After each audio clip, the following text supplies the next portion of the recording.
महाराज जी, कर्म और भजन में कौन बड़ा? भजन, क्योंकि कर्म नाशवान शरीर से शुभ और अशुभ कर्म होते रहते हैं, और भजन शुभ अशुभ दोनों को भस्म करके सुख ही सुख प्रदान करता है। कर्म में कभी सुख है, कभी दुख है, कभी लाभ है, कभी हानि है, कभी मान है, कभी अपमान है, कभी निंदा है, कभी स्तुति है। लेकिन भजन में केवल भगवान और महासुख।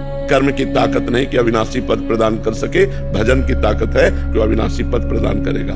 कर्म तुम्हारा अच्छा से अच्छा बनेगा तो स्वर्ग लोक जाओगे, वहां पुण्य भोग कर फिर मृत्यु लोक आओगे। लेकिन अच्छा भजन बन गया तो भगवान को प्राप्त हो जाओगे। कर्म से बड़ा भजन है। भजन करते हुए कर्म करो तो भगवान की प्राप्ति हो जाएगी। कर्म त्यागी नहीं होता, कर्म फल त्यागी होता है। भजन करते हुए जो कर्म किया जाता है वो भगवान की प्राप्ति कराता है, और जो केवल कर्म किया जाता है वो अवश्य में वो भोक्तव्यम कृतम कर्म शुभाशुभम। शुभ और अशुभ कर्म जो बनेगा उसे भोगना पड़ेगा।